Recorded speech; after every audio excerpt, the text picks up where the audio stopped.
ini didukung oleh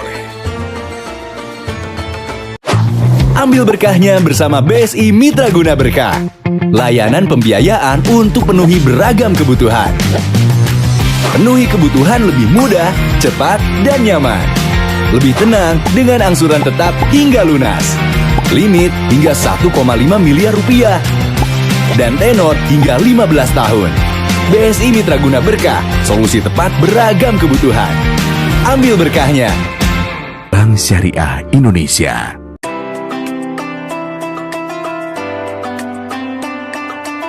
Assalamualaikum warahmatullahi wabarakatuh.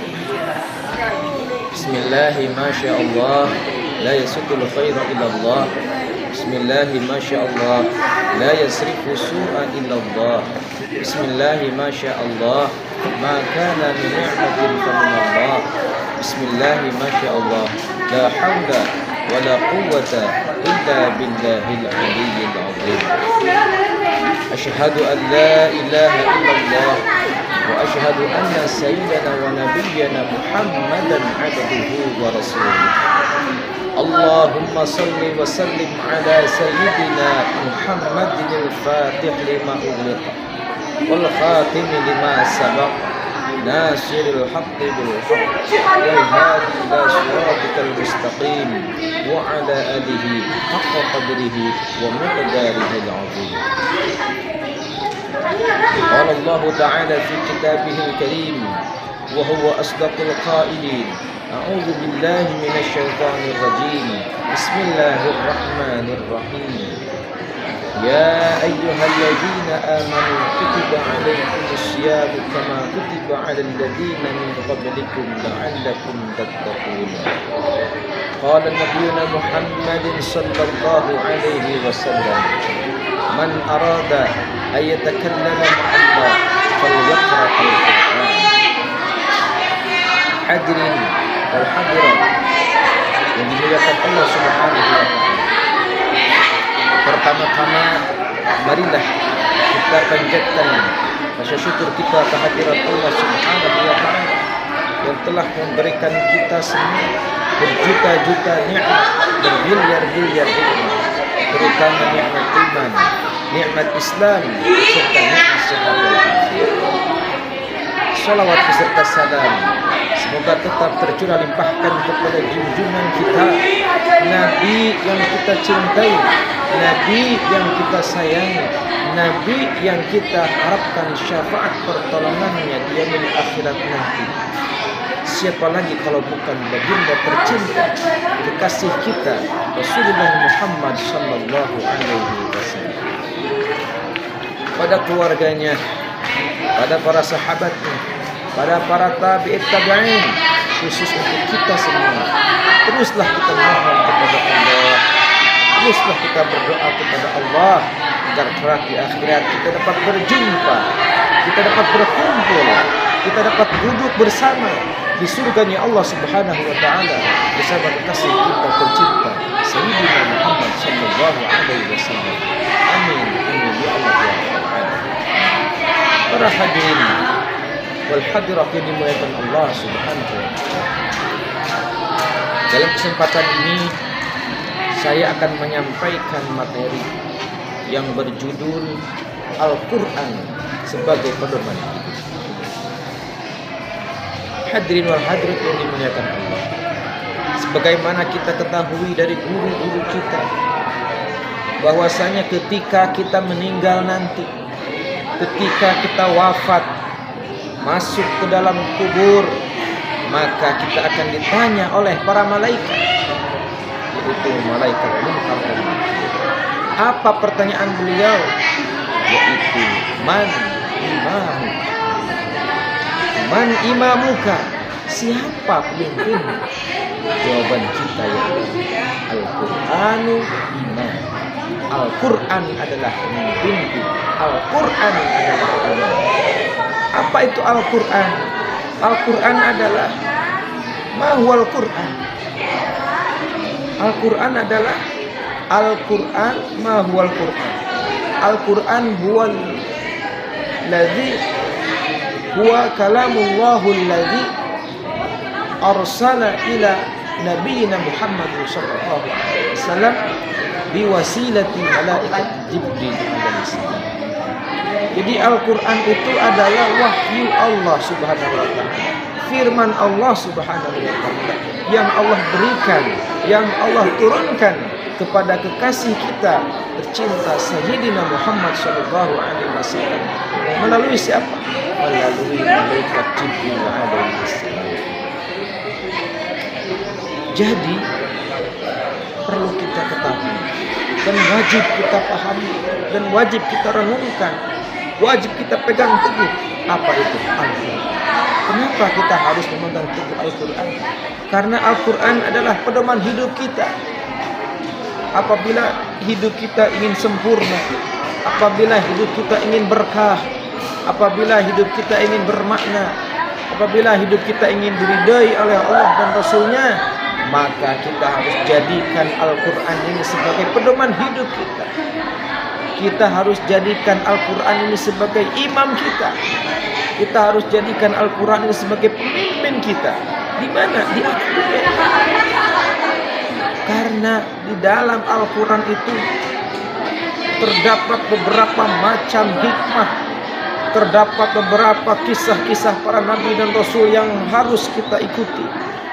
Terdapat beberapa hukum yang menerangkan halal, haram, dan semacamnya.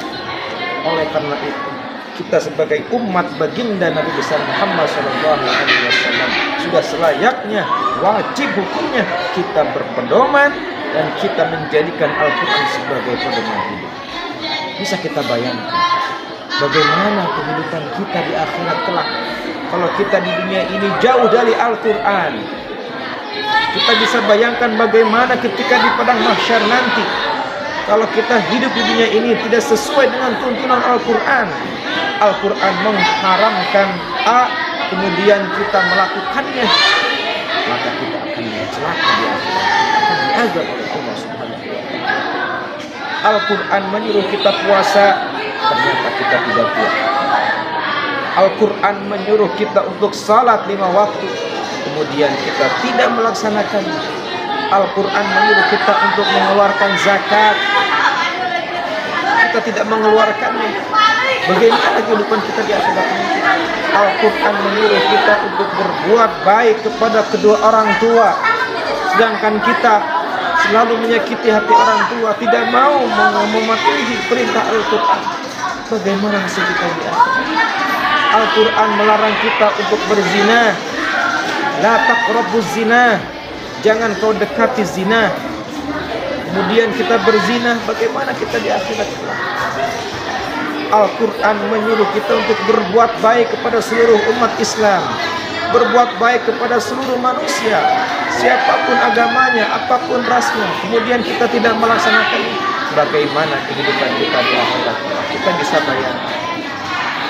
Oleh karena itu, apapun yang diperintah oleh Al-Quran itu adalah jalan menuju surganya Allah Subhanahu wa taala. Apapun yang dilarang oleh Al-Quran itu adalah benteng bagi kita agar kita tidak dimasukkan ke dalam nerakanya Allah Subhanahu wa taala. Oleh karena itu, para hadirin wal hadirat yang dimuliakan Allah Subhanahu wa taala, saya mengajak pada seluruhnya, terutama diri saya pribadi, ayo mari mulai sekarang yang sudah dulu rajin mempelajari Al-Quran mulai detik ini, mari kita bersama-sama pelajari Al-Quran, belajar Al-Quran dengan baik dan benar. Bagaimana cara membacanya dengan baik dan benar, bagaimana cara memahami isi Al-Quran dengan baik dan benar, bagaimana kita bisa mengamalkan isi Al-Quran. Dan tentunya ini perlu guru. Tidak bisa kita memahami Al-Quran hanya dengan pemahaman kita sendiri. Tidak bisa. Apabila kita memahami Al-Quran dengan pemahaman kita sendiri, tanpa tuntunan guru dan ulama-ulama ahli tafsir, ahli Al-Quran, maka kita akan tersesat. Ini yang pentingnya kita belajar Al-Quran. Setelah kita mempelajari Al-Quran, membaca Al-Quran, memahami Al-Quran, dan mengamalkan isi seluruh yang ada dalam Al-Quran, tidak ada tempat bagi kita di akhirat kecuali surganya Allah Subhanahu wa taala. Hadirin wal hadirat yang dimuliakan Allah Subhanahu wa taala. Al-Qur'an ini adalah firman Allah yang sangat suci. Saking sucinya Al-Qur'an, kita tidak boleh menyentuh Al-Qur'an tanpa punya wudu, tanpa dalam keadaan suci. Masya Allah. Dan Al-Qur'an tidak boleh disimpan di mana saja. Banyak yang terjadi di masyarakat, Al-Qur'an terletak di mana-mana. Tidak boleh. Tidak boleh ada satu helai rambut pun yang disimpan di atas Al-Qur'an. Tidak. Al-Quran harus terlepas, cara penyimpanannya. Kemudian cara membawa Al-Quran. Tidak boleh kita membawa Al-Quran seperti membawa buku tenteng-tenteng. Tidak. Bawa Al-Quran dengan dipeluk di dada. Atau orang-orang dulu itu disimpan di atas Al-Quran. Itu muliakan Allah. Dan Al-Quran tidak boleh disimpan sejajar dengan kaki kita. Ini yang terjadi fenomena di masyarakat. Kalau mereka baca Al-Quran, Al-Quran disimpan di bawah sejajar dengan kakinya. Masya Allah. Alhamdulillah, ini tidak boleh seperti itu. Kita harus muliakan Al-Quran. Kita harus hormati Al-Quran. Karena Al-Quran adalah pemimpin kita, Al-Quran adalah imam kita, dan Al-Quran adalah pedoman hidup kita. Ketika kita punya masalah apapun itu, masalah keluarga, masalah pribadi, masalah dengan teman-teman rekan-rekan, apapun masalah kita yang Allah berikan cobaan kepada kita, maka jangan lupa kembalilah kepada Al-Quran. Di dalam Al-Quran banyak solusi-solusi bagaimana kita memecahkan masalah. Di antaranya adalah zikrullah, zikir kepada Allah Subhanahu wa taala.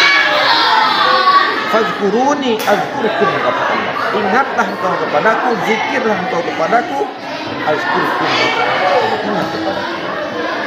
Ketika kita mendapatkan masalah, maka secepatnya kita kembali kepada Al-Quran. Apa perintah Al-Quran? Berzikir kepada Allah Subhanahu wa taala. Kita banyak masalah, dapatkan masalah, berbanyak berzikir kepada Allah, berbanyak taubat kepada Allah, berbanyak istighfar kepada Allah, berbanyak merenung atas seluruh kesalahan-kesalahan kita. Insya Allah masalah yang kita hadapi, jika kita kembalikan kepada Allah, kita kembalikan kepada Allah Subhanahu wa taala, kita laksanakan apa perintah Al-Quran, serumit apapun masalah itu, Allah akan memberikan jalan. Hadirin wal hadirat yang dimuliakan Allah Subhanahu wa taala. Itulah sekelumit tentang Al-Quran sebagai firman. Sekali lagi, mari kita sama-sama Al-Quran kita jadikan sebagai pedoman hidup, kita jadikan sebagai pemimpin kita pelajari, kita telaah, kita pahami, kemudian kita amalkan di sini. Bila kita sudah melakukan ini semua, yakin hakul yakin apa yang dikatakan oleh Allah dan Rasulnya, kita akan menjadi manusia yang sukses di dalam akhirat. Kita akan menjadi manusia yang selamat di dunia dan akhirat, dan kita kelak di akhirat akan mendapatkan syafaat dari Allah. Ingat para hadirin, di akhirat kelak Al-Quran akan mensyafaati kepada siapa? Kepada ahlul Quran. Siapa ahlul Quran itu? Mereka yang sering membaca Al-Quran, memahami isi Al-Quran, dan mengamalkan isi Al-Quran. Maka Al-Quran akan menjadi syafi'anlah. Al-Quran akan menjadi memberikan syafaat kepada ahli Al-Quran, yaitu yang mencintai Al-Quran, menyayangi Al-Quran, menghormati Al-Quran, mempelajari Al-Quran, dan mengamalkan isi yang ada dalam Al-Quran. Para hadirin yang dimuliakan Allah Subhanahu wa taala, mudah-mudahan apa yang saya sampaikan dari awal sampai akhir menjadi ilmu yang bermanfaat khususnya kepada diri pribadi, umumnya kepada hadirin dan hadirat semuanya, dan semoga kelak di akhirat kita mendapatkan syafaat dari Al-Quran, dan kita bertemu dengan kekasih kita tercinta Sayyidina Rasulullah Muhammad sallallahu alaihi wasallam dengan wasilah, dengan barakah ini, dan kita jadikan sebagai pedoman hidup dalam kehidupan kita sehari-hari sampai akhir.